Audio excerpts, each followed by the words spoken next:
আসসালামু আলাইকুম। সবাই কেমন আছেন? আশা করছি আল্লাহর রহমতে সবাই সুস্থ আছেন, ভালো আছেন। আলহামদুলিল্লাহ আমরাও ভালো আছি। আরো একটি নতুন ভিডিও দেখার জন্য আপনাদের সবাইকে আমন্ত্রণ জানাচ্ছি। আশা করছি আমার আজকের ভিডিওটি আপনাদের কাছে খুব ভালো লাগবে। ভিডিও শুরুতে আপনাদের কাছে একটা লাইক চেয়ে নিচ্ছি। আশা রাখছি একটা লাইক দিয়ে পুরো ভিডিওটা কন্টিনিউ করবেন। আজ সকাল সকাল আর ক্যামেরাটা অন করিনি। সকালে ক্যামেরাটা অন করতে গেলে অনেক টাইম লেগে যাবে, তাই সকালে তো অনেক কাজ পড়ে থাকে। সকালবেলা ঘুম থেকে উঠি, বাচ্চাদেরকে খাইয়ে বাচ্চাদের ক্লাসে পাঠিয়ে দিয়েছি। আর দুজন যে ঘরে আছে তারা তো আমার সাথেই থাকবে, তারা তো আর কোথাও যাবে না। বাবুকে সকালে খাবার খাইয়ে বাবুকে ঘুম পাড়িয়ে দিয়েছি, আর নাদিয়া আমার সাথেই বসে আছে। ভাবলাম ও যেহেতু ঘুমিয়ে আছে কিছু একটা করি। সংসারের কাজ তো আমরা সব সময় করি, আমাদের কিন্তু অনেকটা ইচ্ছে করে যে সংসারে ফাঁকে ফাঁকে একটু সময় বের করে নিজের জন্য কোনো কিছু করি। এই যে আমি একটা আর্ট করতেছি, এটা কিন্তু আমার নিজের কাছে অনেকটা আনন্দ লাগতেছে। জানি না কেমন হবে, যেমনই হোক না কেন, তারপরে নিজের কাছে খুব ভালো লাগতেছে। এই গেঞ্জিটা হচ্ছে আপনাদের বাইয়ার, তো অনেকদিন ধরে পরে রয়েছে, একদম হোয়াইট, কিন্তু গেঞ্জিটা আর পরে না। তাই ভাবলাম যে আমি যেহেতু কখনো কোনো কিছু করিনি, কাপড়ের রং এনে নিজে আর্ট করার চেষ্টা করতেছি। যেমনই হোক না কেন, একবার খারাপ হবে আর একবার ভালো হবে। আসলে সবকিছু কিন্তু হচ্ছে নিজের ইচ্ছা। নিজের ইচ্ছা থাকলে কিন্তু অনেক কিছু করা যায়।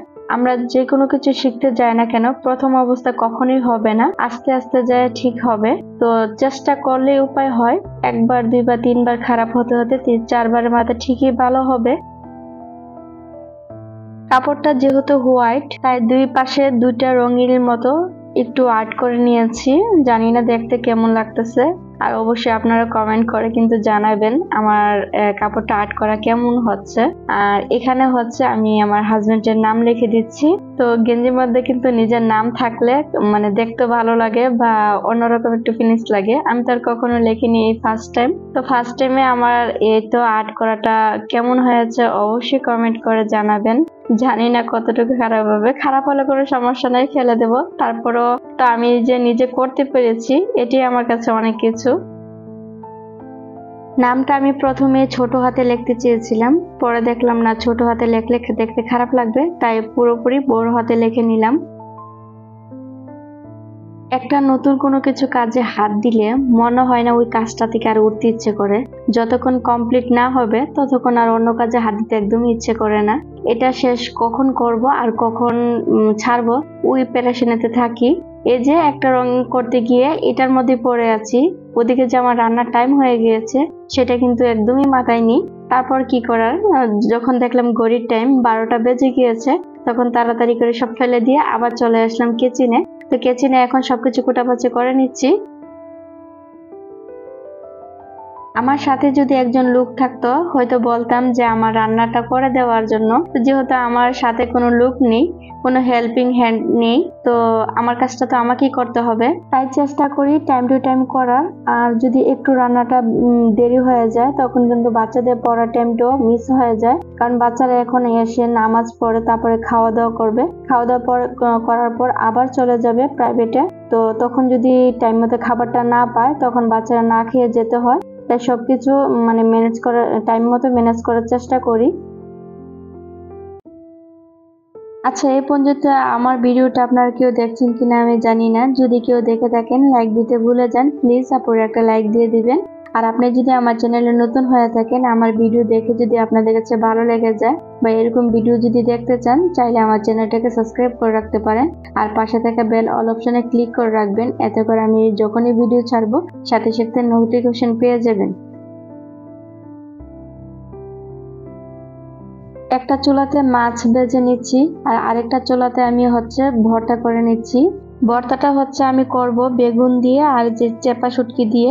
চেপা শুটকি দিয়ে ভর্তা করলে কিন্তু খুবই ভালো লাগে, আর চেপা শুটকি দিয়ে তো অনেক কিছু দিয়ে ভর্তা করা যায়, যে যেভাবে পারে সেভাবেই করে। তবে আমাদের ব্রাহ্মণবাড়িয়া অঞ্চলে কিন্তু এই চেপা শুটকি ভর্তা খুবই চলে।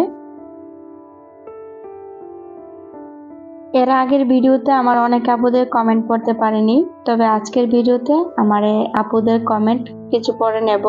রিনা আক্তার আইডি থেকে কমেন্ট করেছেন, মাশাআল্লাহ আপু, রুমগুলো খুব সুন্দর সাজানো পরিপাটি করে রেখেছেন।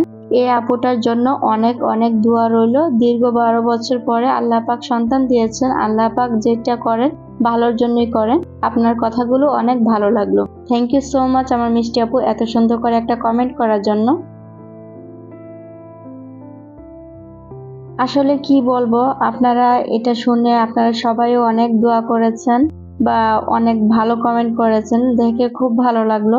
আসলে আমরা সবাই চাই একটা মেয়ে হয়ে আর একটা মেয়েও যেন সুখে থাকে, কারণ আমরা যেমন চাই আমরা সংসার আছে, স্বামী সন্তান সবাইকে নিয়ে সংসার করতে, তেমন চাইবো যে অন্য একটা মেয়েও এরকম ভাবে থাকতে। কে না চায় একটা সুন্দর সংসার? আর একটা সুন্দর সংসার ভেঙে যাওয়া তো খুবই দুঃখের বিষয়। এটা আসলে কেউ চায় না, কিন্তু কপালে লেখা থাকলে তো আর কিছুই করার নেই। ওই কপালে দুই দিয়া থাকতে হয় আর কি। মা বাবার ঘরে যদি 5টা সন্তান হয়, 5টা সন্তানের মধ্যে যদি একটা সন্তানই একটু অসুখে থাকে, তাহলে কিন্তু ওই 5টা সন্তানই কিন্তু অসুখে, কারণ একজনের টেনশনে কিন্তু সবাই টেনশন করে। আল্লাহ যদি সবাইকে সুখে রাখতো, হয়তো আমরা দুঃখ জিনিসটা বুঝতাম না, বা সবাইকে যদি দুঃখ রাখতো হয়তো সুখের জিনিসটা বুঝতাম না। আল্লাহ দুটোটাকে দিয়ে একসাথে বানিয়েছে, কেউ হয়তো সুখী আছেন, কেউ হয়তো দুঃখী আছেন। যাই হোক, সুখ দুঃখ নিয়েই আমাদের বাঁচতে হবে। আল্লাহর কাছে দোয়া করি আল্লাহ যেন সবাইকে সুখে রাখে, শান্তিতে রাখে, সবার ফ্যামিলি যেন ভালো থাকে। আপনাদের সাথে কথা বলতে বলতে কিন্তু আমার রান্না প্রায় হয়ে গিয়েছে। আমি আজকে রান্না করেছি হচ্ছে মাছ বোনা, শুটকি ভর্তা করেছি, মুরগি মাংস রান্না করেছি, আর হচ্ছে মিষ্টি কুমড়া ভাজি করেছি। এখন প্রায় রান্না পুরোপুরি শেষ হয়ে গিয়েছে। আমার কিচেনটা এতটাই ছোট, যার কারণে রান্না করে এই বাটিগুলো রাখার মতো জায়গা নেই। তাই চেষ্টা করি রান্না করার পর বা সবগুলো তরকারি বাটিতে নিয়ে ডাইনিং টেবিলে এনে রেখে দেওয়া। তো যখন খাওয়া শেষ হয়ে যাবে তখন আবার সুন্দর করে ঢেকে রেখে দেব। তাহলে কি হয়, আর এখান থেকে আর ওখানে নিতে হয় না। যখন সময় হবে যার খেতে ইচ্ছে করে তখন এখানে বসে খেয়ে নেবে। তো অলরেডি আমরা এখন মা মেয়ে খেয়ে নিচ্ছি, আর আমার 2 মেয়ে প্রাইভেটে গিয়েছে। বাবুকে গোসল করিয়ে খাইয়ে ঘুম পাড়িয়ে আসলাম, আর নাদিয়া গোসল করে তো খেতে বসলো। বাচ্চাদের একটু ভালো মন্দ রান্না করে দিলে বাচ্চারা অনেকটাই আনন্দ পায়। আসলে ছোট বাবু নিয়ে কাজ করাটা কিন্তু অনেকটাই কষ্ট হয়ে যায়। আমরা যথেষ্ট পরিমাণ চেষ্টা করি যে বাবু ঘুমালে হয়তো বাবুর সাথে একটু ঘুমাতে পারবো, কিন্তু এটা চাইলেও কিন্তু হয় না। কারণ যখন বাবু ঘুমায় তখন মাথার মধ্যে দিয়ে কত কাজ চলে আসে, তখন বাবুকে ফেলে দিয়ে যত কাজ আছে দৌড়ের উপর থেকে কাজগুলো করে নিই। তার না হলে ঘুম থেকে উঠে তো যা কিছু করা শুরু করে দেয়। ঘুম থেকে উঠলে আর রাখা যায় না বাচ্চাদেরকে, তখন বাচ্চাদের সাথে ঘন্টাখানেকের মতো সময় কাটাতে হয়, কারণ ও যে ঘুমটা থেকে উঠে তখন কিন্তু অনেকটা কান্নাকাটি করে। সব কাজকর্ম ফেলে দিয়ে তখন বাবুর কাছে বসে থাকতে হয়। আর যথেষ্ট পরিমাণ চেষ্টা করি বাবুকে খেলনাধুলা দিয়ে বাকি কাজগুলো সেরে নেওয়ার। আমাদের সবার দুপুরের খাবার হয়ে গিয়েছে, এখন প্লেট বাটিগুলো ক্লিন করে নিচ্ছি। এগুলা যদি সাথে সাথে করা না হয় তাহলে যে এত পরিমাণ কাজ জমে যায়, তখন আর কাজ করতে একদমই ইচ্ছে করে না। তখন কি হয়, সবকিছু ফেলে দিয়ে ওই কাজের পিছনে দৌড়াতে থাকি, তখন আর কাজ আর শেষ হয় না। সারাদিন মনে হয় যেন শুধু কাজই করতেছি। আর যদি সাথে সাথে করে নেই তাহলে মনে হয় কিছুক্ষণের মধ্যে কাজটা হয়ে যায়। রুমটা অনেকটা পরিষ্কার থাকে, শরীরটাও অনেকটা ভালো লাগে। কারণ রুম যত পরিষ্কার থাকে ততই কিন্তু আমাদের শরীর মন সবকিছুই পরিষ্কার থাকে, আর অনেকটা শান্তি ফিল হয়, মনে হয় মাথা থেকে কিছু একটা নেমে গিয়েছে। আমার বাসাটা যেহেতু রাস্তার সাথে, এত উপরেও কিন্তু অনেক ধুলাবালি চলে আসে, যার কারণে প্রতিদিন প্রতিনিয়ত মোছামুছি করতে হয়। এত মোছামুছি করার পরও আমি বুঝি না কি পরিবে এত ধুল পড়ে। আপনাদেরও এমন হয় নাকি? কমেন্টের মাধ্যমে জানাবেন। আমি তো একদম ক্লান্ত হয়ে যাই এই ধুলাবালি মুছতে মুছতে। আমি মনে করি যে একদমই ধুলা আসবে না এত উপরে, কিন্তু যখনই একটা কাজ দেখি একদিন করা হয় না, 3 দিনের মাথায় দেখি যে এটা ধুলে একদম মাকড়সার মতো পিছিয়ে যায়, তখন এগুলো পরিষ্কার করতে আবার অনেকটাই কষ্ট হয়ে যায়।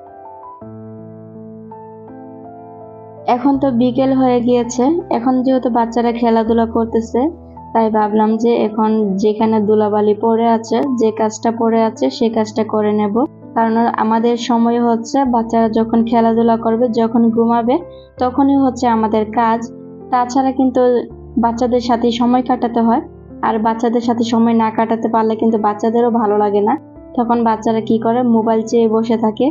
আর মোবাইল দেখে যখন অভ্যাস হয়ে যাবে, তখন কিন্তু ওই মোবাইলের মধ্যে পড়ে থাকে। তখন আর মোবাইল থেকে আর সরানো যায় না। তাই মোবাইলের যে অভ্যাসটা একটু কমই করানোর চেষ্টা করতেছি। ভিডিওটা আর বড় করব না, আশা করি আপনাদের ভালো লাগবে। তো আজকের মতো ভিডিওটা এখানেই শেষ করে দিই। সবাই সুস্থ থাকবেন, ভালো থাকবেন। আল্লাহ হাফেজ, আসসালামু আলাইকুম।